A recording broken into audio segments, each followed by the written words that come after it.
Eglant Koçi, 34 vjeç, është zhdukur më 4 qershor dhe familjarët e tij e kanë denoncuar në polici një ditë më vonë duke ngritur dyshime se ai mund të jetë marrë dubël.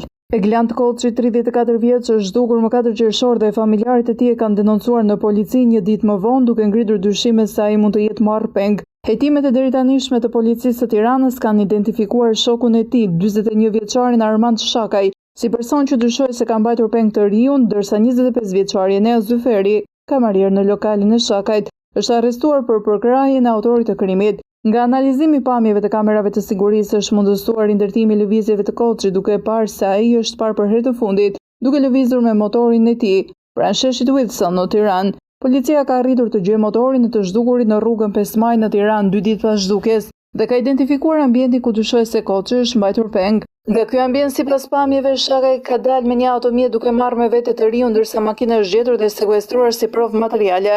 Burime policore bëjmë dije se në automjet janë konstatuar njolla gjaku, të cilat mund të jenë të viktimës. Megjithatë, deri tani nuk ka asnjë pistë të qartë për fatin e tij. Kontrollet janë kryer në periferi të Tiranës, përfshirë zonat e Dajtit dhe drejt Elbasanit, por deri tani Koçi nuk është gjetur. Hetimet e deritanishme tregojnë gjithashtu se Shakaj ka lëvizur motorin e të zhdukurit nga vendi ku kishte parkuar fillimisht. Policia ka ushtruar kontrolle të imtësishëm në ambientin ku dyshoi se mbaj peng Koçi dhe një sër ambientesh të tjera, por pa rezultate pozitive. Ndërkohë Enea Zyferi nuk ka dhënë detaje që mund të ndihmojnë hetimin, por dyshoi se ka qenë me shefin e tij gjatë mbajtjes peng të 34 vjeçarit.